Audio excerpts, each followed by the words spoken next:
to the Daily Dose of Dez show. I don't know what I was just about to say. I was going to say Pretty Girls Love Sports. Yes, it's still all the same thing. But this is the very specific Daily Dose of Dez show. Monday Madness. It's going to be a long show because I decided that I was going to take a break. It's like, no, I'm kidding. I did take a break, but for good reason. For good reason. Okay, I covered the Wake Forest and NC State game, so I was up there in the north of the Carolina. I had a great time, phenomenal time, and I definitely forgot to send my photo to myself so I can upload it, but it's okay. I'm gonna upload it at some point. But I did that, and then I just had other things going on, and it was just too much going on at one time. So I need to take a little breaky break, okay? But we're going to dive into a whole bunch of stuff. It's going to be, like I said, it's going to be a longer show. And that's actually okay because I've been going for a few days. And before I go into the topics we're going to be covering tonight, I do have to officially let you know that I have a schedule now. I have a schedule. We didn't think that was going to happen. Who foreseen it happening? Not us, just popping on here. But I realized that a lot of my analytics, when I was getting on certain days, sometimes just doing the thing, doing what needs to be done here. So I was like, you know what? We're gonna do a schedule. All right. Let's see here. Yeah. All right. So with my schedule, I'm gonna go ahead and tell you guys. You'll be the first people to know. So breaking news there, right?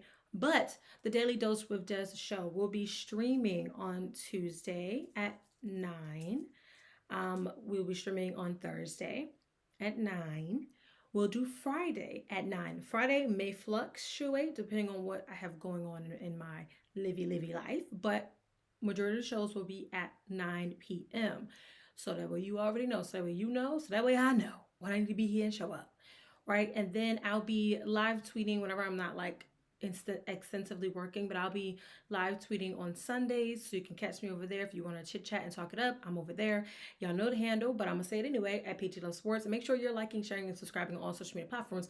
But hit that like button right now and go ahead and subscribe right now and put your bell notifications on right now. I literally had somebody tell me, "Oh, I didn't know when you be going live. If you want to watch, and I see your clips, but I never know when you're on live." Well, now you're going to know because I have a schedule. Okay, so I know lots of people catch up with the show afterwards, and that's perfectly fine. Okay, the rebroadcasts are on the channel. Just click underneath the live stream button, or you just hit live.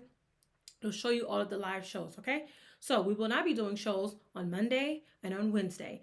You may get random wildcard Wednesday shows, random Sunday fun day shows, but those are not going to be staples. Those are going to be special editions.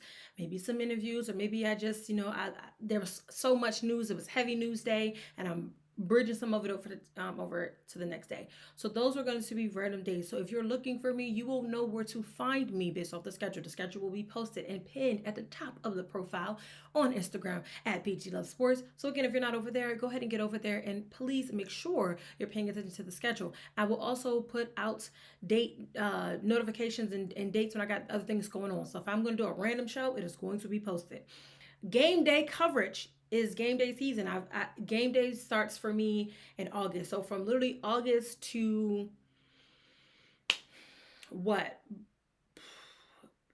April, May, I think to like May, from like August to May, I'm literally in some type of game day coverage, from football to basketball to hockey. And I'm going to try to do some baseball this year. I really do college baseball. So if you have a college baseball team that you really think that I should cover, just as long as it's not too far, I can do it. Okay, but Florida, Georgia, the Carolinas, I'll even do Virginia, Texas, Oklahoma, like places like that. I can do it. Vegas, I always love Vegas. So, But we're going to be doing lots of other events, lots of other coverage, and we're going to start doing some reviews. So we're branching out into doing a lot of different things. And the Playmakers Press digital newspaper comes out on Tuesdays. It'll be Tuesday morning. If you're subscribed, it's a free subscription. Just go over to prettygirlsmedia.com and hit the newspaper. At the bottom, you can just put in your email address, and you will get the Tuesday newspaper for free in your email in the morning time on Tuesday. So that's another reason why I got to take Monday off. I got to get the paper going. Okay, so the paper will be coming out. We're gonna say every week. Every week, whether it be 1 page or 6 pages, it's going to come out every week on Tuesday in the morning. So we have lots of things going on. I'm hoping that after tomorrow, I have another announcement to make for you guys when I come back on here on Thursday. But we will see. Okay, but that's what we got going on. We have a schedule. We have game days. We have bigger and better events this year, and we're going to do some interviews. We have live tweeting on Sundays, which I used to just be on it sporadically, but we're going to be doing it on Sundays. That's going to be over there on X, so you'll know where to find me on Sundays. Chit chat it up, okay? And what else did we say? Playmakers Press comes out on Tuesday mornings. So subscribe. It's free. I'm not asking for no money right now. If you want to donate, that's cool too, but the paper is free, okay? And Saturdays at 7:30, the Daily Dose radio show will be on the radio, WRMI, where I was last year at 7:30. It is going to be on from 7:30 to 8 p.m. You can put it on your actual live AM radio. You can go on tunein.com. You can go to WRMI.net and click Listen Live Saturdays at 7:30. Those would be game recaps and or Friday shows if you missed it or want to hear it on the radio, or sometimes I may just get on there and just yap because I just want to yap. Okay, so those are the places where you can find me. And again, the schedule we posted on Instagram. All right, now that the housekeeping things are out of the way, and I'm so glad to be back with you all. If you're watching me on Instagram, hi, how are you doing? You probably won't get to actually see my photos and things that I put up, so you can always feel free to like the video before you leave, but come over to YouTube. If you're on YouTube, hello, hi, I'm so happy to have you here. Thank you so much for all the support you guys give me. We are a growing community over here. We're going to keep growing. We're going to have an identity. We're going to do all the amazing things that I just have in my mind that we're going to do. Okay? Okay, so you know what I got to do? Don't go nowhere. I got to play my intro video so that we can go ahead and get into the topics. We got Jaden Daniels news. We got Travis Hunter, and he is getting his portrait into the Heisman House. We have the WNBA playoffs have started. We also have the Packers are 2-0 since like 20 something. It's been a long time. Dallas isn't maybe in some trouble, but they looked okay, decent, good, or is the Giants really just on up and up? Daniel Jones. We have so much to talk about. Okay, so stay tuned, stay put. Make sure you're liking the video, please. Thank you so much. Like the video, like the video, like the video. And I'll be right back after this. Admit it. Turn it up, turn it up, turn it loud. Got you feeling so proud. This is how we do it now. Daily Dose with Dez.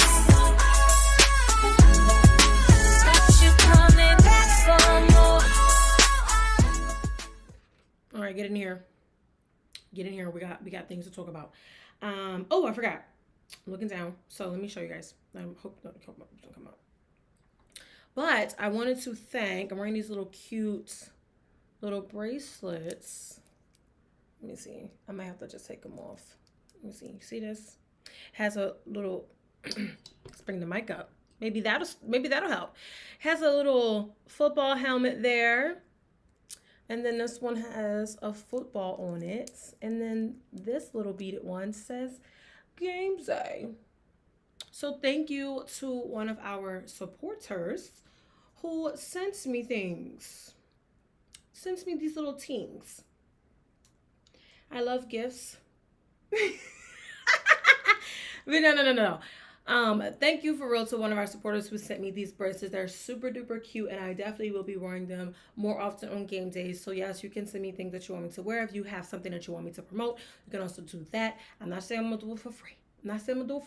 But I will definitely promote it. I will definitely wear it and be your walking billboard. But these, I think they came from a little store. But again, super duper cute. Thank you so much. I really appreciate it. So let's go ahead and dive into all of the things going on around here. Whew, okay. So we're going to start with all of our NFL coverage, obviously, as we usually do. Do we even miss up NFL? I don't know, y'all. But we're going to go over some of the games and give you my opinions and things as we always do. We got to kick this thing off. So I'm very disappointed in the Pittsburgh Steelers. The defense, I don't know what was going on. They didn't look horrendous until like the fourth quarter. Fourth quarter, the ceiling just fell out. Completely. 17 points in the fourth quarter is like, what is happening? Special teams fell out from the bottom. Really not sure what's going on over there. I know the defensive identity has always been a thing of the Pittsburgh Steelers, but the way that football is changing, it's really, really going to be imperative that an offensive identity is figured out some way, some way how. Aaron Rodgers did not look the best at all, at all.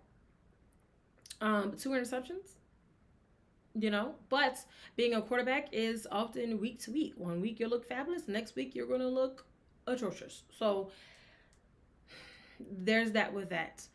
Let me bring up the rest of the NFL schedule so I'm not just like pulling off the top of my noggin.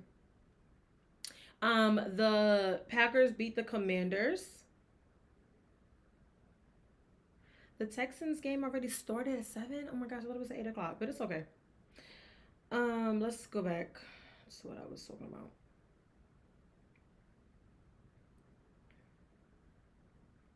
Boom. So I put the show at 7 because I thought that the game started at 8. It's okay. You'll be here and rewatch it anyway. Wait. Okay. So the Commanders fell to the Packers. The Packers are now 2-0, and Jordan Love looks phenom. He looks phenomenal. I wasn't supposed to talk about this until later on, but this is the first game that popped up. So because they played on Thursday, he looks great. And again, like I said before in previous videos, Jordan Love and the Packers looked like they were promising last season. So there was no expectation they would come in looking worse. So I'm not really sure. As I've seen some people say like, oh, they're just so much better. They were good last year too. Like, am I the only one that thought that? Am I the only one that thought that the Packers were good last season? Like, this is not new. This is not new. Like, I don't know. Sometimes I feel like people live on the rocks, but whatever. The Titans lost to the Rams 33-19. Cam Ward threw a touchdown this time. I banned him from my card this time because when I put him on last time, he couldn't even throw a touchdown. So they're making progress. He's a rookie quarterback. He's going to have the ebbs and flows. He doesn't have a veteran to learn nothing from. So really, he's doing a great job for him to be thrown out there to the wolves. Kind of like what we've seen when Justin Fields went to the Bears and he was just thrown out there to the wolves. A lot of times Kenny Pickett, when he was in Pittsburgh, thrown out to the wolves. And a lot of people just don't understand, like, quarterbacking is very, very hard, but having no one to get information from, having no one to be your mentor, having no one to really just like help you out, you're going to have to learn the ebbs and the flows. I mean, even Najee Harris, when he went to Pittsburgh and he was talking about how he had no veteran to follow behind, he had nobody to show him the road and tell him how to go. He just went. He just did, right? And you see where he at now. But there's no tea, no shade. But at some point, you often think that you want your quarterbacks to sit behind, especially your future. You want them to sit behind someone to really gain that experience, to develop more as an NFL quarterback. And then you throw them out there to the Wolves, and you see the success stories with Jordan Love, with Lamar Jackson, with Patrick Mahomes, Jalen Hurts. Like, these are the success stories there where you've seen them develop over time, and even if it was for half a season, even Michael Penix Jr. set for half of a season, but still he got to sit for a little while, develop a little bit, figure things out, figure out how the organization is, learn the offensive scheme and all that, and then got put out into the wolves, right? And I just feel like most quarterbacks, especially the ones for your future, you want them to be able to develop behind somebody, some type of veteran, to develop behind them so that way they can then be that future. And then when it's their turn to mentor somebody, I hate the word mentor because some of them say, well, we ain't here to mentor, but when it's time for somebody else to sit behind them, they understand and they already know how this thing go. But that's just my opinion on it. I think that Caleb Williams, him coming into his second year, I think that he is now, and I've seen a lot of commentators say this, so I know that I'm on point with this, is he is still learning and transitioning from playing in college and how he used to play there and just throwing the football up or trying to make every single play and just holding on to the ball too long. Shedeur has this problem as well. But they're still seeing a lot of that developmental things that need to come out of him for him to be an even better quarterback. Because I do think he is a great quarterback, and I do think that he has great potential. He also needs some help on the line because he's running for his dear life. And I guess we can go and talk about the Bears. He's running for dear life. I mean, running. You would think he was a track star. He's a track star. Okay, the Lions put up 52 points on him. They lost 52-21. He's running for his life. So I think seeing some of that developmental stuff come out, he's in year 2. It's I think by the end of the season, I hope he doesn't make me eat my words when I say this. I think a lot of that will be ironed out, right? So we just said it. Bo Nix is doing decent too, but he played kind of not the greatest there. The 49ers all beat up and jacked up still end up beating the Saints 26-21. Yep. The Giants and Cowboys, it was 40-37, and it was an OT. To me, that should have been game of the week, in my opinion. And just like the way, if you watch the game, then you already know, like, the game was just, first of all, defensively, both sides, those is pretty high scoring, but they need work there defensively. Jadeveon Clowney is signing with the Dallas Cowboys. Like, after they won, he was signed. So they're going to get more help there. They do have some injuries. I don't know if I got to go back to look if he's offensive lineman or not. I do have an injury. He's going to be out. But they're going to get some more help defensively. Kenny Clark is playing really, really well, in my opinion. And they're going to add another veteran to the field, another playmaker, game changer. And I think it'll be right. I have always been a fan of Clowney. So I'm excited to see what he does and what he brings. They're definitely going to need it. Definitely going to need it when they face the Packers. Yeah, they are. The Packers defense was already good last year. And of course, they got Michael, so it's making it even better with just putting the pressure on the quarterback and being able to really, have the quarterbacks move out the pocket, have the quarterbacks be uncomfortable. Kind of like what I said, Caleb Williams is running for his life. That the Packers defense does exactly that. So I think that's going to be a really good game. Obviously, people waiting to see that one. The Colts with DJ over there, they won 29-28. And the Cardinals Panthers was also a really, really good game. The fourth quarter kind of just annoyed the heck out of me. I'm like, dude, all these penalties. The Panthers was trying, but then they were beating themselves. The Cardinals was literally giving them yards. They was giving them away. Giving them yards. You want to make it on the field? Okay. We offsides. You want to make it on the field? Okay. Illegal block in the back. You want to, you trying to get down the field somewhere? Okay. Yeah. Encroachment. It's like, personal foul. What's happening? What is happening? And the Panthers still couldn't get it done. And I think that Bryce Young is very even-tempered. I will say that. And he doesn't seem to panic too much because, like, literally they were knocking him over and he would just hop back up. No, I'm ready. Moving on. Right?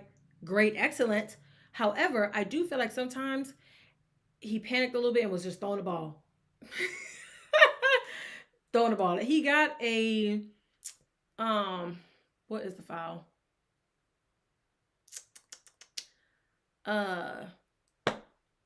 What is the foul, y'all? I can't remember. Intentional grounding. I'm like, he's in the pocket. What is it called? He got an intentional grounding call because he just, like, I think at some point he does panic a little bit, like, especially when they're coming at him. And to be fair, when I see him compared to the others that's on the field, he's not that big of a man. He's well bigger than me. Everybody bigger than me. I'm 5'5". But he's not that big of a man. And when you see them, I can't even lie. If it was me, I would probably try to, like, get away and panic too. But he has to learn, he really has to learn how to read the entire field. Like, he looks in one direction, and if it's not there, he'll just get rid of it. And that could work in a lot of cases, but in this case, they were trying to win the game. And he literally had 3 receivers over to, this is left, right, over to the right, and he threw to the left. All he had to do was look to the right, and he was right there. So I think he has to just, like, he takes his time too, but just, like, and again, it's not easy, and I can only imagine, God. When I played flag, I was on the defensive side, so I was coming after you. But I can only imagine. So I think he just has to get more comfortable with just reading her wrong. Maybe. I don't know. But that was a really, really good game. I did watch it. The Cardinals seem to have figured it out. Kyler Murray, I know I love Baby Yoda, looked great. Besides that interception, his defense, I can say the Cardinals defense stepped up when they needed to step up. Even though even though they was giving away yards, they still stepped up every time. Every time they had, it's like the Panthers was getting a first down, and then they was at third down, and then they would get a penalty and get back on first down. Yeah, the game was a thriller. Okay, the game was a thriller. I did like it. I did like the game. Okay, the Eagles beat the Chiefs 20-17. Travis Kelce is a problem. It seems like, I don't know if he said that this year he was coming in and he was going to be 110 more focused. He admitted last year that he wasn't as focused as yes he could have been. He took out Xavier Worthy, not catching passes. It just, I don't know. Is it like, if you want to retire on a higher note, this is not looking at high. And I know it's only week 2, right? Because a lot of people are saying like, y'all, they cooked, they finished. I don't know, because in Andy Reid, I trust. Okay, they have Andy Reid. I don't know what needs to happen, but they gotta get something figured out. The running game sucks too. Has to get it figured out. And I didn't watch the full game, so I don't know, because I just really wasn't interested in it. So what I saw from the little snippets that I've seen is that they need a better running game, and Travis Kelce is just seeming to be not the answer, which brings me back and makes me remember when Travis Kelce wasn't getting targets later on in the season, and they were like, oh, Patrick Mahomes and Travis Kelce are beefing or whatever like that. Maybe they need to be. Maybe they need to be, because dude, we need to win games. We need to win games. If I'm Patrick, I'm telling you, we need to win some games. And whatever you're doing is not doing it. Okay? I don't know. Taylor, go back on tour. Because when she was like, don't take them though. Don't invite them. Okay? Shoot. Figure it out, guys. And then the Falcons beat the Vikings 22-6. The one touchdown in the game was in the fourth quarter. It baffles me when we are talking about NFL teams and not scoring at least one touchdown. That's mind blowing to me. I had somebody tell me that it's okay, like it's fine. They don't necessarily have to score touchdowns. I don't see why not. If you're a quarterback and getting paid the big bucks, aren't you getting paid to throw touchdowns? If you're not throwing touchdowns, then what are you throwing? Then what are you doing? What's happening? Okay, what's going on? I don't know. But I think the Vikings have to figure something out. I mean, obviously defensively they were doing pretty well to only allow the Falcons to keep getting field goal. But it's just I think the Vikings just need to get over a hump. And I think once they get over the hump, then they'll be okay. And that's just my opinion there. So that's the recap of the games so far. The Buccaneers and the Texans are playing right now. They're playing on ABC and ESPN, and they're tied up at 7. And then the Chargers and Raiders are playing at 10. So I'll be able to watch that game because I'm not going to be on here at 10 o'clock. Okay? And I actually I know somebody was like, why do we have 2 games on Monday? What you crying for? I mean, heck, shoot. I don't mind it. I don't mind it at all. To be honest with you, I can actually do away with the Thursday game, but it's okay. I mean, it's there. Thursday starts off the freaking football week. Cool beans. Like, all right, coming on Thursday is going to be the Dolphins and the Bills.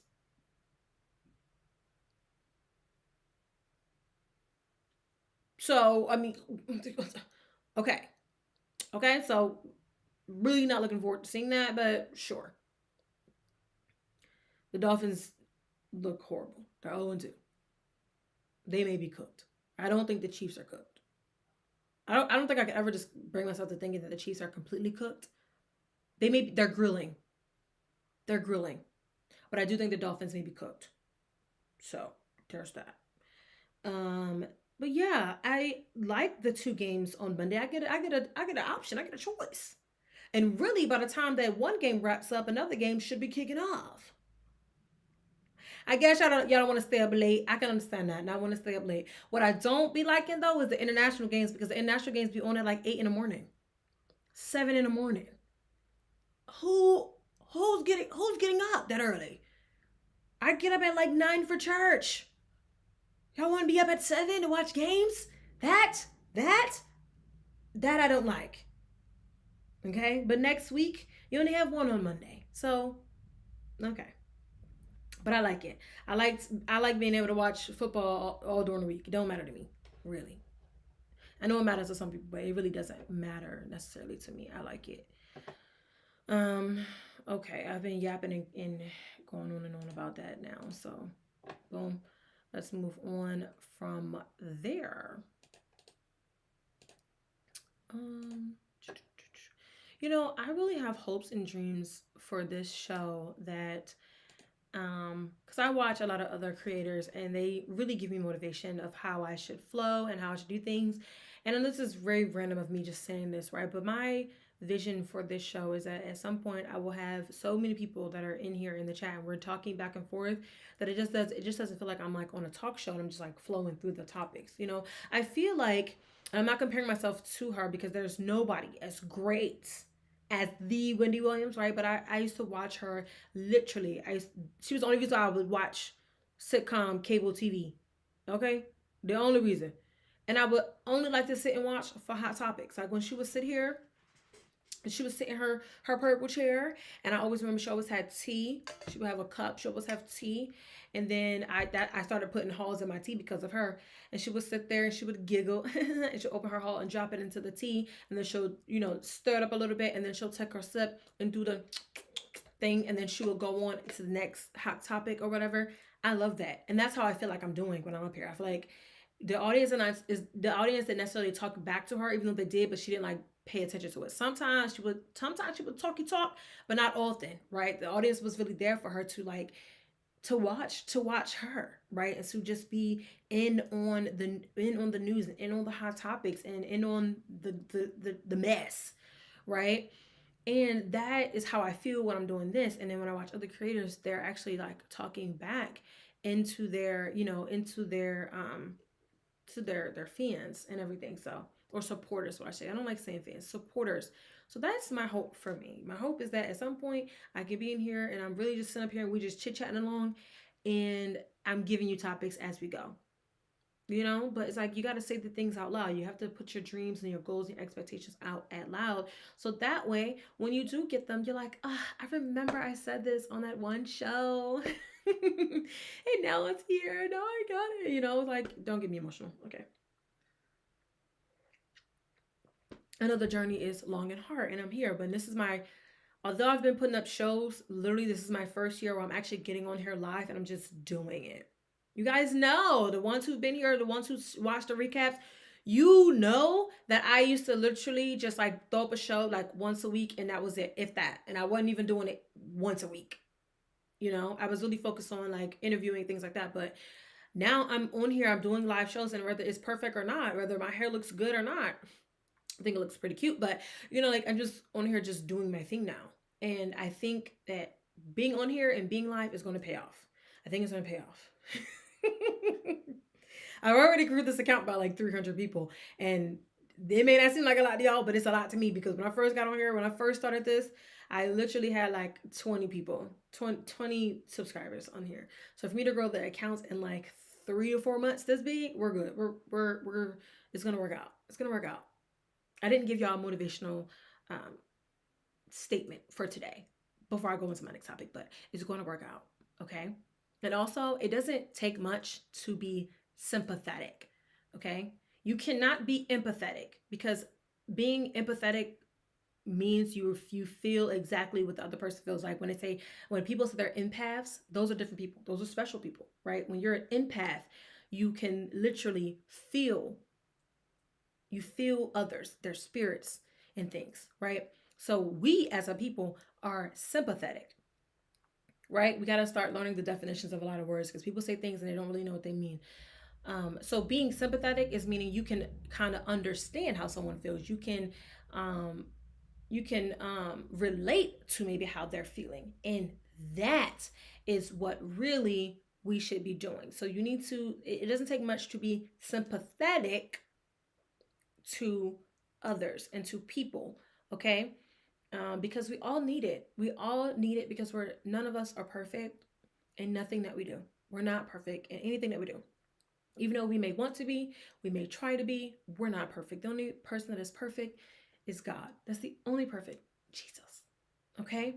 So if you're not a perfect person, it's okay to be sympathetic. It's okay to have a heart, and it's okay to do something nice or say something nice to someone, because you never know what small little thing you can do to make their day. You never know if you're just smiling and telling them that they look great today, or just saying, thank you for holding the door open for me, or even holding the door open for somebody, helping an older person with their bags or groceries, or just helping them in general. I help the old ladies at the store all the time.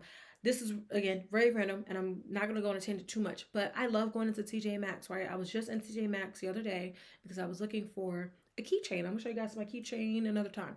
But I was in there looking for a keychain, and the little old lady was like, do you know if there's a jewelry person here? And I said, you know what? I just saw her. Let me go get her for you, ma'am. And I walked over to the lady. I said, do you work here? She said, yes. I said, okay, you got a customer at the thing. I wasn't that nice to her. I mean, I was, but I was at her because it's like, I seen the lady standing there. She stood there for about a good 5 minutes. So you're not even at your workstation to help her. And then she didn't even help her. She went and got somebody else to go help her. So I'm like, I don't like people like that. But I went over and found her. I said, you got a customer over there. And I went back to the lady. I said, I found somebody that can come right over and help you. And she said, thank you so much. You see how, like, kindness, sympathy, kindness, and really positivity goes a long way. Okay? It goes a very, very long way. People, get your act right. Same thing I would tell him. See how they flowed into that? Get your act right, man. This man. This is offensive tackle. Is it offensive tackle? Yes. James Hudson for the New York Giants. He was upset, child. He was upset. But I don't understand why he was upset, because he was literally doing things that was upsetting me and my homegirls. Okay? So he was one of the first players ever in NFL history. He's making history. He got 4 different penalties within one drive.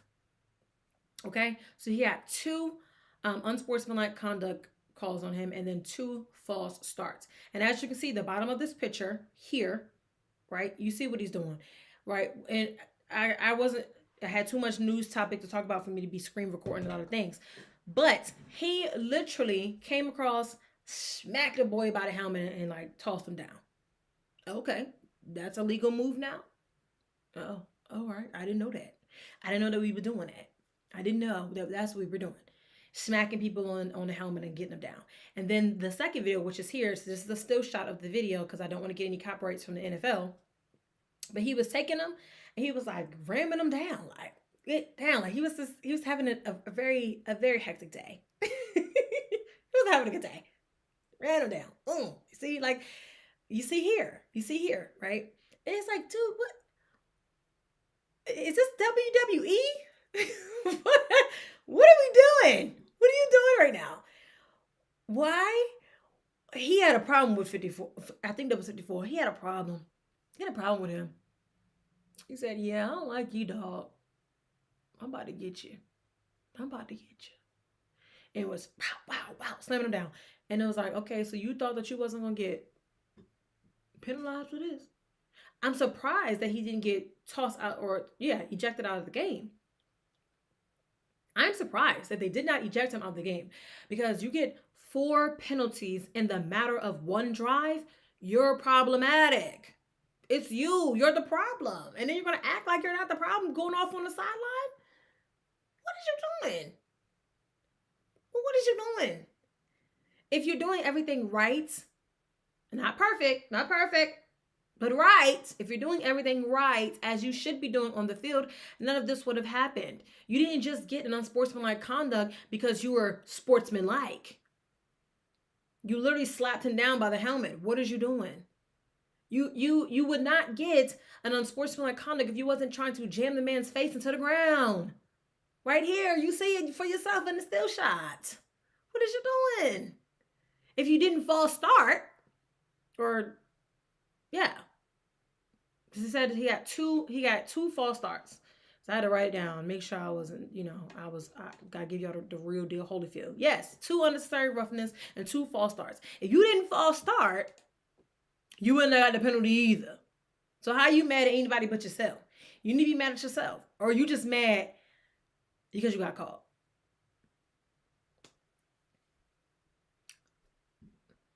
I don't know, dude, but I think you're using football as your anger management, and okay.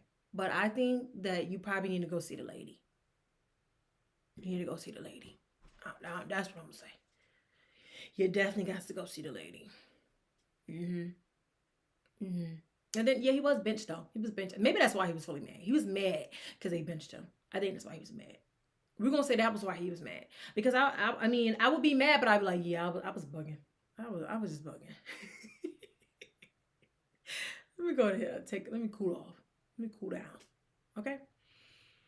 Do better. And I know you knew better. So it ain't even one of those when you know better, you do better. He knew better. Okay? This is pretty much old news. Moving on, though. This is pretty much old news, but of course I always, we gotta talk about it anyway.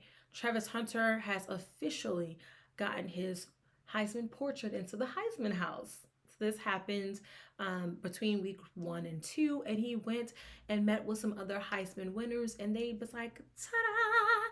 Look at it. To me, the reaction was just basically like, yeah, cool, whatever, let's get it done. Like, he looked like he was happy and it was cool, but it wasn't. I thought he could have been a little bit more excited. You're literally the 1% of college football. You're the 1%. Like, I'll be happy anytime. Every time I see the trophy, every time I see the house, every time I see my portrait, like, I would be in the inside like, wow, I really made it to the 1% of football. He's in the 1% of football. So, yeah, his portrait is now up there. He did cut his hair. I've reported on that already. Cut his hair. And he's in his NFL era. The hair and all of that was college era. Now I'm in NFL dad era. Okay, I did report too that him and his wife welcomed a baby boy, and now he's out there. For the game, he did get more snaps on defense than he did on offense. I didn't watch the Jaguars game, so I can't say if I seen him on both sides, but they did say that he was going to get more snaps on defense. I think he still has a lot of proving to do, in my opinion. I didn't really see a whole lot that was going on. I didn't see a whole lot. Because Jamar Chase, yeah, handled lots of business over there. So. But yeah, he is now officially in the Heisman House. My golly. Like, it's amazing. I wish I had a cousin or something that was in the Heisman House. I'm like, can you just take me? Can you just take me so I can see? So I can just see what y'all got going on over there? I wish I had a brother. Like, you guys, I want to go to the Heisman House. Can anybody get me up in there? They say closed mouths don't get fed, so I'm asking. Okay. Moving on. What we got next? Who's next? Oh. I didn't deleted the darn. I deleted the doggone graphic. But the NFL has been sprung with injuries. And I'm going to talk about them really quick. I don't have the graphic up, so we're just going to do a graphic list.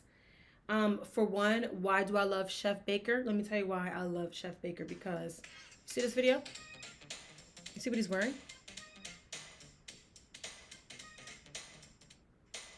First of all, how am I showing you something? Don't look at my phone. It is dying. He's wearing a Whitney Houston t-shirt. Tease. Love him. Love him, okay? Always rooting for him. Always. If you see me in Tampa Bay jersey or shirt or something, it is going to only be for Baker, okay? Because I'm a baker, chef Baker. But anyway, the injuries for the NFL have come upon us. So Jaden Daniels has a knee sprain. So his status for Sunday is still unknown at the moment, and it's probably going to be uncertain. It's probably going to be leading up to like game day decision. And then they're going to see what they can do and what he can do for the rest of the week. And if he can get out there, he's going to want to get out there. If he can't get out there, Washington, I don't know who the backup is for Washington, but hopefully Washington isn't too cooked. Okay, but he did get an MRI and got it looked at after they got beat by the Packers. So that defense beat up on him, man. Brock Purdy is still out. Left shoulder and toe injuries. Status is week to week. So not only is he toe up from the flow up. You get it? Toe. Okay, that was corny. He toe up from the flow up, though. So he got a toe injury. So not only is the bottom half going through some pain, your top half is going to do pain too. When I first heard of the injury, I did not know that the toe injury was a thing. I thought it was only the shoulder injury. So now we are knowing and we're understanding that he has both. He's dealing with two different injuries at the same time, and he's trying to do his very best to get out on the field. However, the shoulder may be great and the toe still may be hurting. Or it could be vice versa, where the toe is still jacked up and the shoulder, or the toe is fine and the shoulder is still hurting. So I think it'd be a lot easier to play on a sore shoulder. I'm not saying hurt or anything. I'm not saying he should go out there and he's still injured or nothing. I'm just saying it's more realistic that, especially if it's not his throwing shoulder, that he will be able to go out there and play on a shoulder being a little sore than he would being able to do on a toe.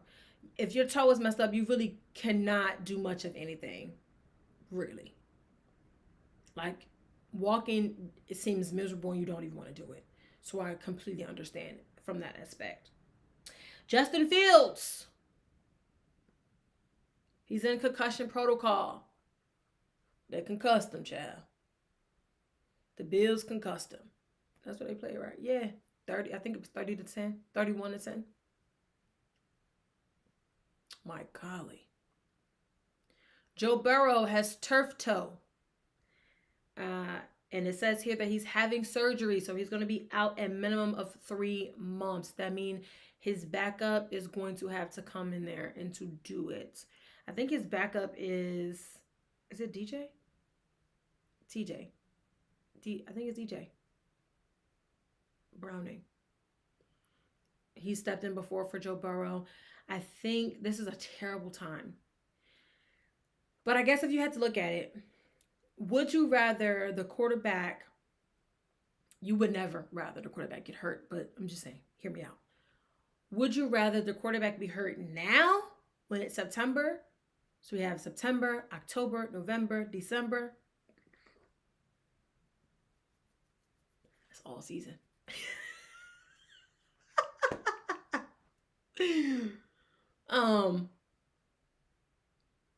And if he can get them to where they can make the playoffs, right? And then he come in and then take over. Or no, nobody would rather their quarterback get hurt in the playoffs and then hope that they get further in the playoffs.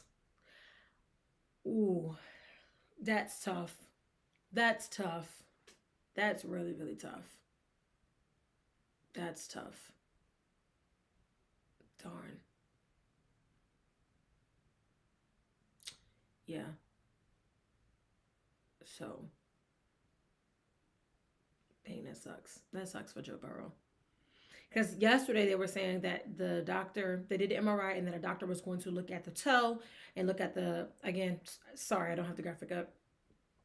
But they said they were going to take the MRI images and send them to a doctor and have him look at it to see if it was deemed necessary that he get surgery, and that it is.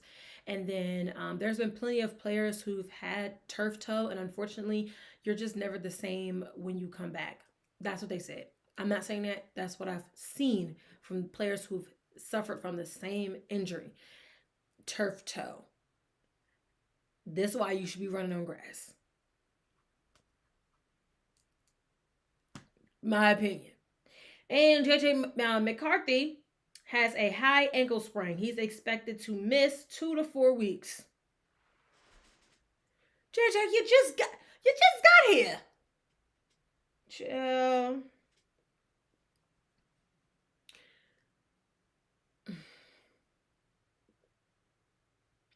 I said that the Vikings need to get over a hump, and I think they'll be okay. That was before I knew that JJ McCarthy is not going to be okay. I feel, oh jeez. I feel bad for him because like he was injured and had to sit out, and now he's injured again and having to sit out for, we're going to say 3 weeks. Sit out for 3 weeks.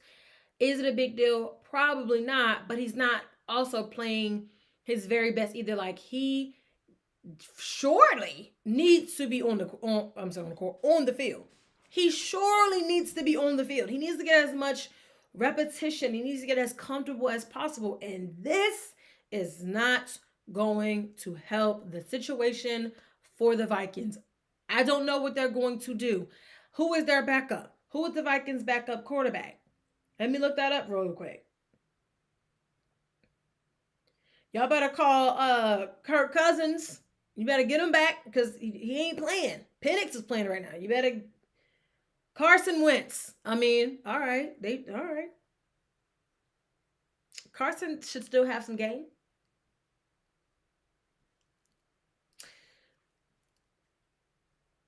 He can do it. Okay.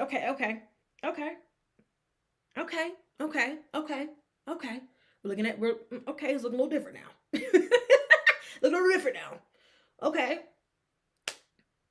They're going with Carson Wentz. What y'all think? Let me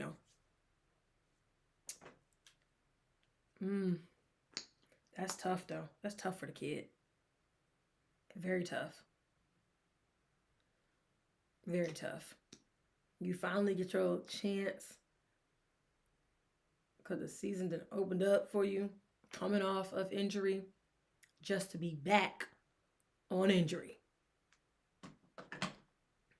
But that's a game of football for you. Like, really, that's just the game of football. Injuries happen. Things happen. They just really suck when they're quarterbacks. And again, the quarterback is the most vital position on the team. And I said what I said. You ain't winning no game without no quarterback. And right now we have 1, 2, 3, 4, 5. Right now there are 5 NFL quarterbacks that are out. That's a lot. There also are other injuries, but I'm not going to drag on the video because it's already long enough. I've been on here 48 minutes and I got so much more to cover. So we're going to move on with that. The AP poll is out. And we still have 11 SEC teams in the top 25. Now, one SEC school replaced another because South Carolina fell out of the top 25 after getting beat by Vandy. Okay? Clemson also fell out of the top 25, getting beat by Georgia Tech. Georgia Tech has now entered the chat. They've entered the chat at 3-0. Entered the chat. Yeah, they're looking mighty over there. And as I, previously said multiple videos ago when I was heavy on my Georgia Tech coverage, was that Georgia Tech was not one of those slouch teams. They were building something special over there. The quarterback is good, and they have an amazing kicker. Kicked a 55-yard field goal to win the game. Yeah, 55-yard field goal to win the game. And there's NFL kickers who are missing 48 yarders, 29 yarders, 30 yarders. And he's making 55. He's going to the league. Sign him up. He's going to the league. Absolutely. But they have a really good kicker over there. And is it Beer? Burr? It's Birr. Aiden. So yeah, Georgia Tech has now entered the chat. Tennessee did lose to Georgia in overtime. So I'm not butthurt over that, but I'm butthurt at the same time. Like, oh. Rocky Top. They were looking so good too. This is why you need to invest in a good kicker. You need to get like Georgia Tech and get you a good kicker. People underestimate good kickers. And I don't know why they do that. Get you a good kicker. Somebody that's consistent, somebody that's reliable, somebody that got a leg, and somebody who wants to be out there practicing, developing, and getting better every week. Get you a kicker. Okay? We've seen so many kicker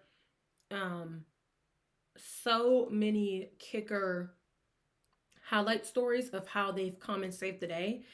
That is super duper important. I don't understand why some organizations, some schools still don't invest into getting a good kicker. But that's just me. That's my opinion. Okay. Penn State being number 2. All right. LSU still sitting heavy in the top 5. Georgia is back up there in the top 5, respectfully. Ohio State is still number 1. I do not foresee that changing in just my opinion. What I'm not too where I'm side-eyeing is how is Notre Dame at 0-2, still in the top 25. Can someone make it make sense for me? Because it does not make sense for me. And there's also been rumors that Notre Dame is either going to join the Big Ten or the SEC if there is the change of the college football playoffs expansion and the rules and everything. But to me, I feel like they should be in a conference anyway.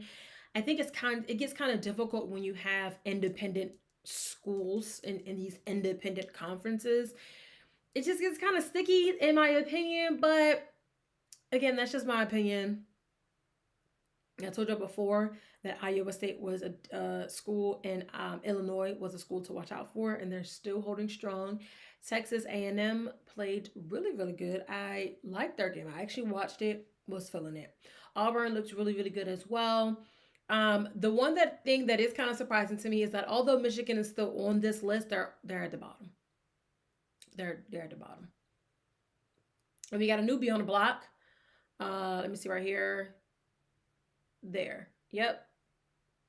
University of Southern California. That's new. Some people were just like, what? Huh? But they've been playing really, really well. They've been playing really well. Really, really well. So I see why they're on there. I do.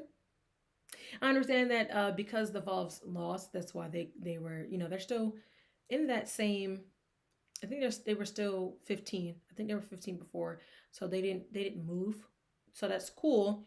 Alabama is creeping their way up a little bit. They are. Okay. Mm-hmm. But yeah, I mean, Texas Tech, I think this I have less issues with than what I did last week, the last 2 weeks. Last 2 weeks, I was not looking at this. I was like, who is on this poll? And I did see a video. I'm not sure how true the video is. Okay, so I'm going to say allegedly. Allegedly, one of the AP poll women were on there. And she made us look bad. She made the women that are in the sports look bad. And now I be seeing why people be in my DM telling me I'm a girl and I don't know what I'm talking about. But if you watch my content, you watch it fully, and I just watch a clip, do you understand that I do know what I'm talking about? Okay. But anyway. So what do we think about the AP poll? What do we think about it this week? Good? Looks good. Is it good?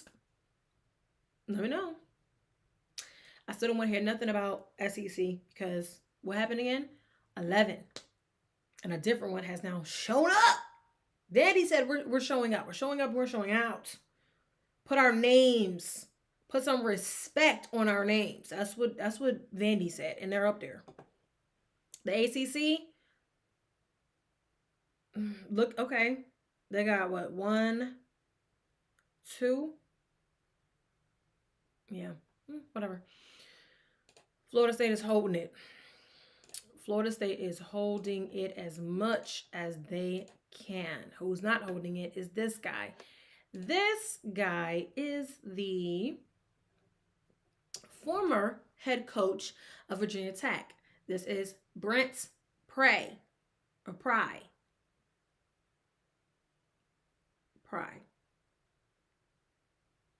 He was let go after the team started 0-3. Let go. Coming into the season, Virginia Tech was on the talks list of being able to at least win 6 games. So getting to a bowl appearance, a bowl game. So I can understand where it's like, whoa, we're already at 3 losses. Ring the alarm. We're already at 3 losses. And remember what I was saying before, a lot of times people panic in the first week, sometimes even the second. Sometimes you'll panic in the second, like, oh my God, the team's cooked. The team's over. The season's a wash, you know. But when you get into when you get into week 3, 4, 5, I think the first 5 weeks kind of show you a little bit about what is the scheme going to be for this team. And usually for the college football playoffs, even though they have the expanded teams, there is usually no 3, 4, 5 lost teams making it to the play. That's just no. Right? Because they're kind of, if it's a 2-loss team, it shouldn't be in the playoffs. So now that you're at 3 losses, you're absolutely positively not making the playoffs. But I think we kind of knew that already. I don't think that was the expectation. The expectation was that Virginia Tech was going to get to a bowl game this year. Can they still make it? Yes.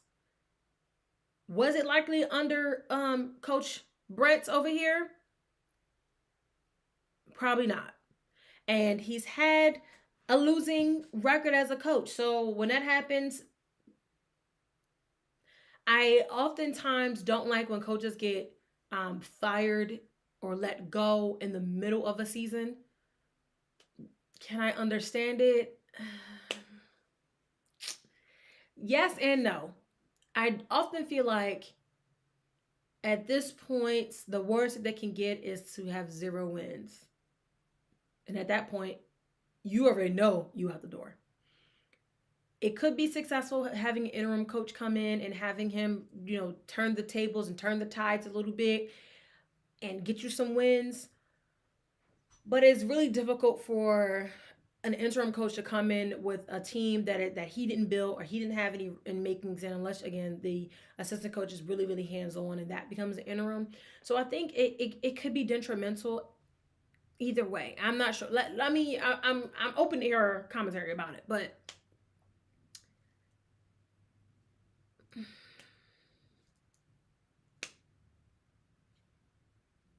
maybe when they got to 5, maybe I don't know. I don't know. What I do know is he ain't got a job. No more. The job is done. The job is gone. Virginia Tech said we're over it. We're going to have a change in leadership. We're going to transition out of where we've been to get to where we want to be. And unfortunately, this head coach is not going to do the job for us. This head coach is not preparing us for the vision that we had for this program, getting us back to the standard that we have for this program. So he has to move on so someone else who understands the assignment can come in and get the job done. That's where they were at. And all you can do is respect that decision. Because what else are you going to do? Complain about it? Cry about it? There's nothing that you can do, right? And moving on to somebody who's something that he can do, Deshaun Foster of UCLA also got the clip. Clippy. I blame the quarterback transfer from Tennessee. Your quarterback got you fired, coach. Got you fired. Or maybe your choice into bringing him to this program to make him your quarterback got you fired. You ever think about that? He probably is punching the air right now like, I knew I should have. You know? He probably hit the Crawford on him. You know? He probably was like, how did you came from Tennessee? I said, no, no one ain't want you for a reason. Yeah, he got canned. They also started 0-3. I did watch the game when they lost to UNLV. I did not watch the other game, hit the boiling point of the game of him losing. Another one of those things, like I said, firing your head coach halfway through, or they're not even halfway through the season. They're at the beginning of the season.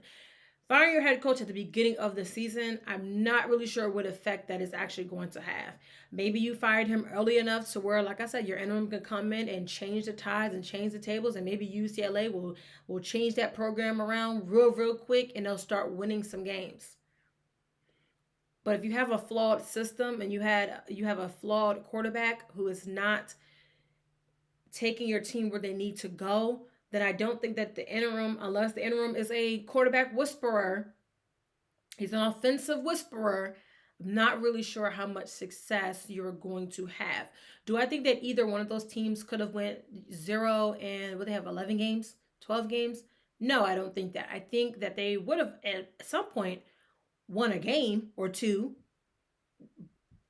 and they're not out of bowl contentions yet because you have to at least win 6 games. And I understand they're like, well, they've already lost 3. You're halfway there. True. But hear me out. They still have 6, 7, 8 more games. 8 more games to be played, right? If they play 11 or 12 games, they still have games. They could have literally went undefeated. Maybe they could have went undefeated. Am I being unrealistic by saying they could have went undefeated? They could have went undefeated. I thought Virginia Tech looked decent. UCLA to me struggled. I never looked at UCLA as being a football school where I'm like, yeah, UCLA football. Like, no. I see UCLA for basketball, especially the women's basketball program. It's elite, it's pristine, it's magnificent. Right? Never seen UCLA as a football school. So to me, was I expecting them to get the 6 wins anyway? Was that the expectation? But I understand the program. The program has an expectation. The program has a goal. The program says this is our vision and this is what we want. You cannot bring us that vision. You cannot bring us what we want. Your standard is not our standard, and you got to go. So Deshaun Foster has been relieved of his duties as the head coach for UCLA. I wonder who's next. I mean, really, if Florida is going to keep Billy on, I don't think any school should be letting anybody go. If Billy's still rocking strong, then everybody should have their job. Everybody should still have their job. Again, that's just my opinion, though. Okay? Just my opinion. Now, we had a real fight night. And now we have the unanimous, undisputed super middleweight champion, Terence Crawford. Look at him. Yeah, I had to take a moment. Yeah. So wonderful. And I thought it was really stand up about him too after he, finished the fight after he won. He actually went and gave the man the belts back. But, that's good sportsmanship. That's like I don't even need him, my brother. I got my own. I take the cake. I took the title. I am him. He is me. Confidence on 100,000 million. Okay? He is now 42-0. 42-0. He has 31 knockouts. Sometimes you don't have to speak. You don't have to speak. Your work will speak for you. Your attitude will speak for you. Your dedication, your sportsmanship, the way you carry yourself will speak for you. Your aura will speak for who you are. Sometimes you don't got to open your mouth and speak. You ain't got to be on that yippee yap, yap, yip. It's going to speak for you. And that's exactly what happened here. His talent spoke for him. That's all that matters. And he won, rightfully so. And it's cleared at this point. Cleared. So congratulations, round of applause. And that's what we do over here. We do round of applause for our new, not even new, continued undisputed champion. Right? And this also brings me to something else with just saying, a lot of times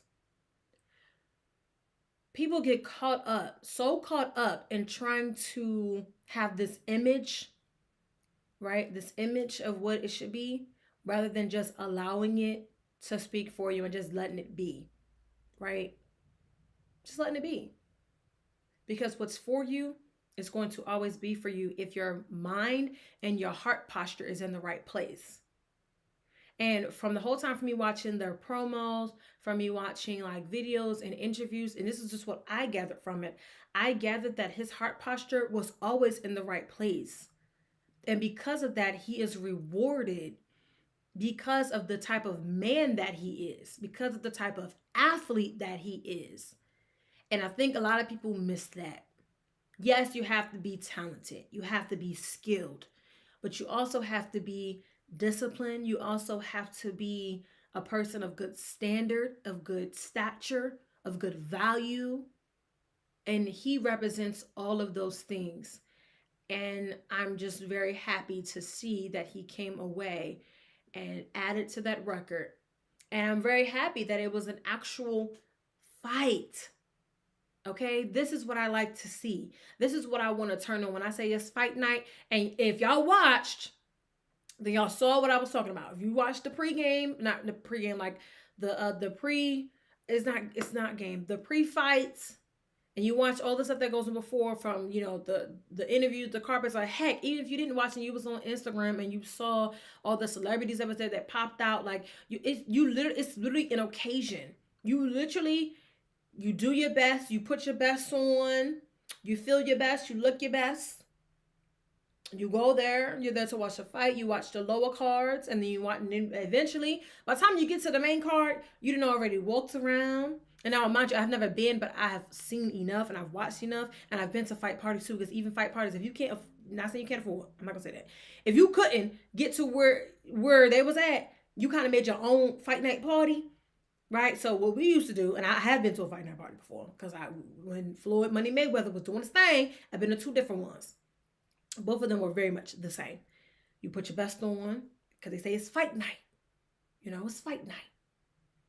Right? You put your best on. You go to a little party, wherever it's going to be. Sometimes, some people who has written it out, they'll charge you because they got to pay for the fight. And then they paying for food and drink. I've been to one where it was like open bar. So the money you paid, you getting your money's worth, right? I've been to some places where they'll have an interest fee when you get there at the door. You'll buy your little ticket, but you had to buy all your own food and drink and all that stuff too. Either way, however you like it. You go there, you put your best on, you walk around. By the time you get to the main card, you've already eaten, you've already drinking, you've already just, you've heard people's opinions about who was going to take the fight and why. You kind of got your dialogue in. You seeing it. You done got your pictures taken. That's one thing people like to do. People love to take pictures. People love to take pictures. Especially the aunties and the uncles. They love to take pictures. Because if you know, a picture is worth 1,000 words. A picture, it's like it secures your memory, right? Because one day when you're older, you may not have that same memory to remember, but you'll always have the photo to show just your life. I'm not gonna go on and on, but yeah. So fight night is a thing. It's a thing. And even when they do them little exhibition fights, they still gonna put it on like it's fight night. They still gonna do what they're gonna do. It's just not as good as an actual fight night, in my opinion. Okay? Even when it comes to like UFC MMA fights. I actually hosted a fight night party before. Conor McGregor. Yeah. I hosted a party before. And I don't like his liquor. Is it 12? 21, 12, 12? Whatever the liquor is, I'm not a huge fan of it. But we had it there. The wings galore. It was a good thing. You know? So I'm very happy that we finally got a real fight night, and I can't wait till we get another one, even if it's a huge UFC fight. I mean, they do regular fight nights often, but I'm talking about like one of them big, heavy cards where everybody is like, we gotta get dressed. We gotta go to the party. You know, because I want to go. That's why I want to see a real one, because I want to go. So let me know. Let me know. I mean, I'm going to be there. It's November 14th, 15th. I'm going to be there. It's not too far away. I'll give me a ticket. So either the actual, I don't think I want to be at the actual exhibition fight. I don't think I really want to be there. But if somebody's having a fight night party, hit your girl up, okay? Let me know in the DM. Okay. Now we are going to move on to our world championships for track and field. So we have U.S. athletes who have done some great things. I understand that the world championship goes from September the 12th to September the 21st. So they're actively still very much into this. So as the names come up and as I see them, I will then say that and promote them, because I have always had true American spirit. I served in the army. I'm patriotic as okay? You will never be able to take that away from me. I love America. Okay? Period. So do that as you must, but when Americans do well, I am super duper excited. I'm elated. I'm all on to it. Okay? I also have Jamaican roots, so I love seeing our Jamaican runners over there too. But we talk about America over here. We talk about everybody else too. But when I say that I really am like a true, like, it just, talking about America makes me so excited. Like, I'm born here. I don't understand how people are born in their country and then they hate it. I mean, I don't understand that. I've never understood it. I've always been like, America. Because I see other countries have super country pride, and I'm like, yeah. Okay? Give me the American flag. Yeah. And, do with that as you must. But I'm just saying, I love my country. I loved it so much that I signed up to be in the Army. So, I kind of hope that speaks for myself. And there's people in the Army who don't care, but I'm not one of them. I took this very seriously, and I take it very seriously. Like, wearing that patch of the U.S. flag on my uniform every day meant something. It means something to me. So I'm so happy to see our Americans doing well, especially in track and field, because we don't have enough people talking about that, in my opinion. So again, Noah Lyles. I don't know why people don't like him. I don't know why. I don't know why. Okay? But Noah Lyles is bold. He's unapologetic. He's straightforward. He's honest. He's himself, and he doesn't allow anybody else to tell him who he is or to tell him what he should or should not be. And I think that's why people don't like him. But I like him, and I'm very proud of him. He came in third for the men's 100 meter. He fell behind two Jamaicans. And he said, at this point in my career, like, Noah Lyles really doesn't have to prove himself. I don't understand why people are saying that he still has to prove himself, to prove that he is a great athlete. Like, did he not do that at the Olympics? But anyway, Noah said you know, it's not really about the color of the medal as long as you got a medal, essentially. I'm paraphrasing it in a way, but as long as you got a medal and as long as you've made it in the 1, 2, and 3, the color of the medal does not matter. Some people will agree to disagree. I think, well done. Congratulations on your bronze medal. Congratulations on another winning career. And I cannot wait to see what else he does and what else he has going on for his track career. Okay? But Noah came in third.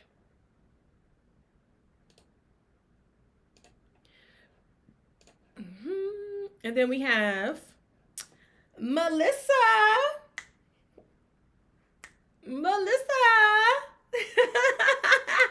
Go Melissa, go Melissa, go Melissa, go. Hey, go Melissa, go Melissa, go Melissa, go. Ho, ho, ho, huh? Fastest runner. Huh? Yeah, yeah, yeah, yeah. This excites me. This excites me so much because this is amazing. Okay, so Melissa Jefferson Wooden wins the 100-meter for women, and she ran it in a 10.61. So she is currently the fastest woman in really in the world. I mean, she won. She won. She won. Yes, she beat Sha'Carri. She beat Alfred.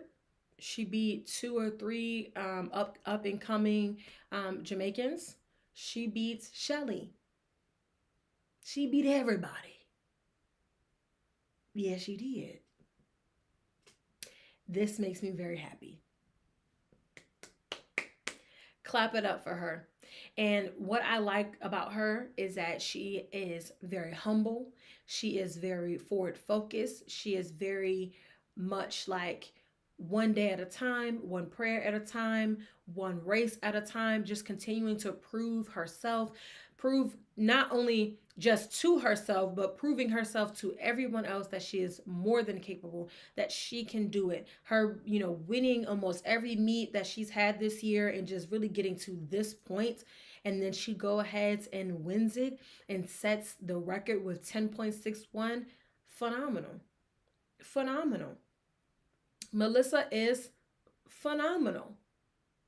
So, round of applause for Melissa. I can't wait to see what she does moving forward in her career as well. And then we got one of my favorites. Tara!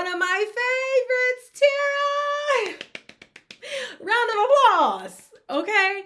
World champion in the long jump. She be jumping.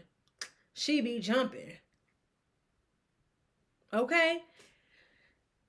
Again, these athletes have proven themselves already time and time again, but for this year at World Championships, she finally got her gold in the long jump. I love her. I've been following her journey since Texas. To me, she is just the all-American girl, and she prides herself on being that.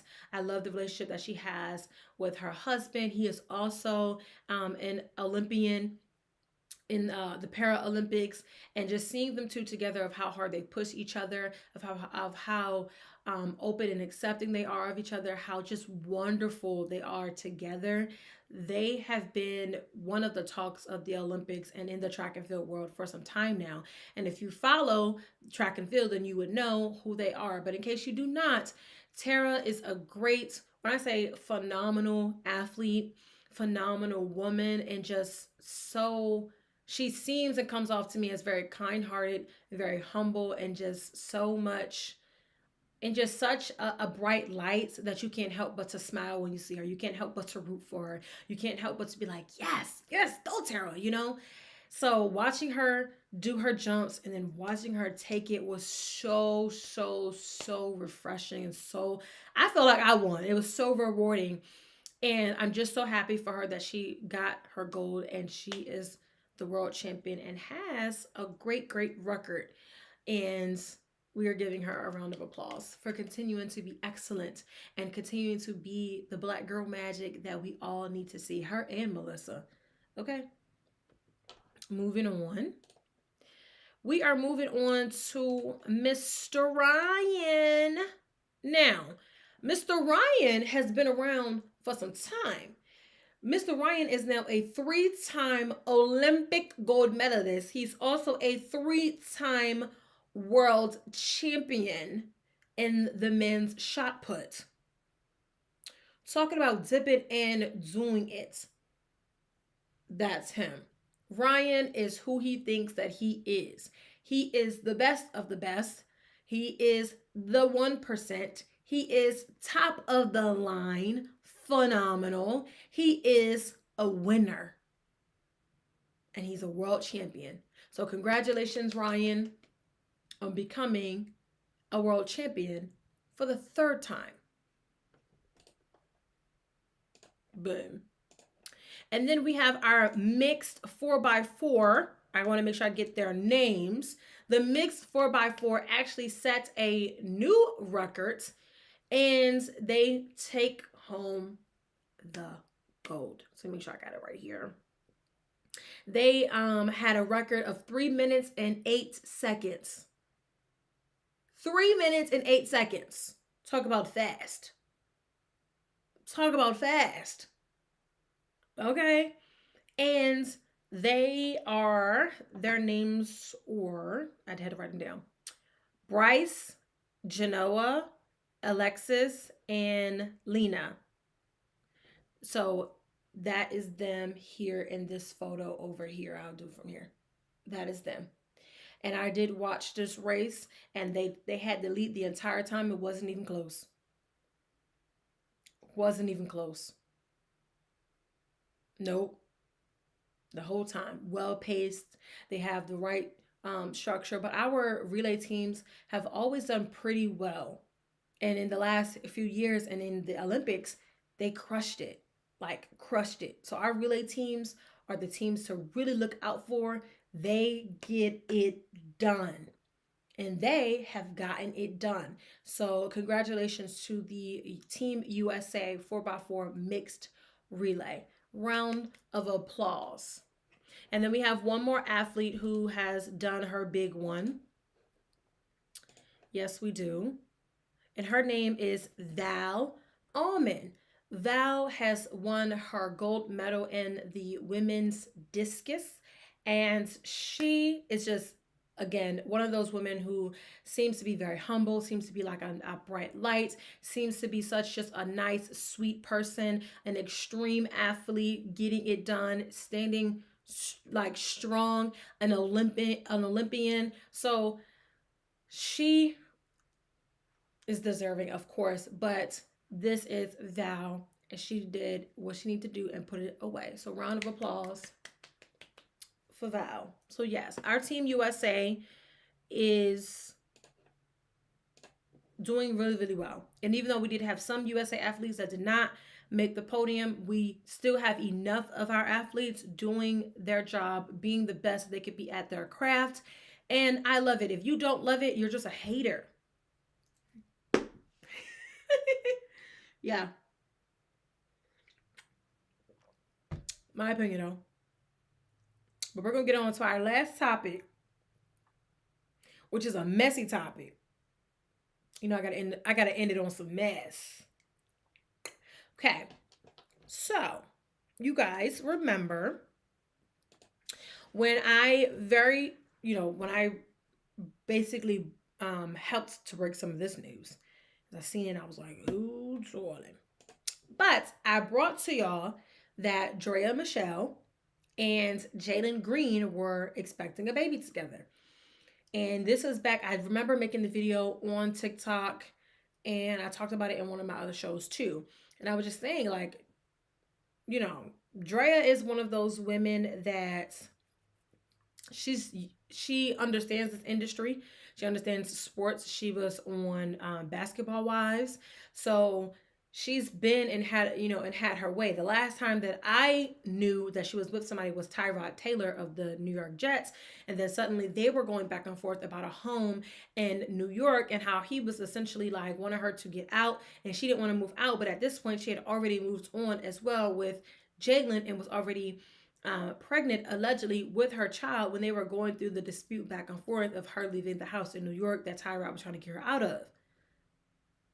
I got to follow up on that because I don't really know what the resolution of that was. But I told y'all that they was going through some mess. I feel like every time I talk about Draya, it's about some mess. And I really hate that I got to bring up mess when I talk about Draya because I really don't want to do that. I'm not saying that I want to do that. But I'm just bringing y'all the news. Okay? So, she moves on. Her and Jalen are together. They are in, I'm assuming they live together at this point. Because where else was she gonna go? Yeah, she was like, I got this baby, so I'm moving into the house. So yeah, they're together, had the baby, seeing them, trying to be whatever it is, trying to shove it. Some people say they're shoving it down our throats, and really, it only gets shoved down your throats if you care enough about it to allow it to be this way. And the only reason why they're up here is because Auntie Draya's out in New York being crazy. They got into an altercation. And I seen the video. I seen the video from like 3 different angles. And every angle shows me that she did not control her emotions in that moment. And I can understand because as a woman in some situations, sometimes your emotions do get the best of you. So that's why when people say, oh, women are emotional, they are. We got to stop denying that. Women are emotional. Period. They're emotional. Okay? And sometimes the emotions get the best of you. And in this particular instance, her emotions got the best of her and had her out there looking crazy because he did not seem like the person who was rattled or upset or trying to be in the way. He literally was just like trying to walk away from the situation, didn't want to talk to her, and she chased this man down the street. Chased him down the street. And then suddenly, she got good people around her though. Not completely good because they should have told her from the beginning, like, just don't even start. But the people that were around her, especially one of the men, I'm going to say there's either her assistant or stylist or friend or whoever. He had on red pants in the video and he was like telling her, you can visibly see his mouth like, stop, holding her back and pushing her back as she was running down the street in her heels and her see-through leggings. He was like, stop. And he really was trying to stop her when he looked up and noticed that people were recording. And at that point, he already knew this is about to be all over the internet. Let me get my girl out of here and let this situation diffuse because it don't need to look no worse than what it already looks, right? So she was trying to get after him. He was walking as if he really didn't care. He stopped, turned around and addressed her or whatever, and then carried on about his little way. She went to the left. He went up the street some more, and then he went to the left. And really, this is only being made a big issue because Draya is 40 and he's 23, 22, 23. And they've been, around for some time. They've been messing around for some time because she was pregnant for almost a year, right? So they've been together for at least a year, but much longer than that. So obviously people are like, she allowed this man to bring her out of her character when he is literally the same age as her son. And she arguing with her son. Some people were like, hey, she probably be knocking him over the head like she would do her son. And she probably be like momming him. Unintentionally, maybe. Maybe it is intentional. We don't know. But she be sunning him, literally sunning him. And that moment that we saw was that moment of that. Where she was low-key kind of like sunning him a little bit. And it just got out of hand. But all the media and all the blogs were talking about it. And then some people were, because, I do my research, y'all. I be looking. Not only do I be having to figure it out, right? I be having to hear what the streets are saying.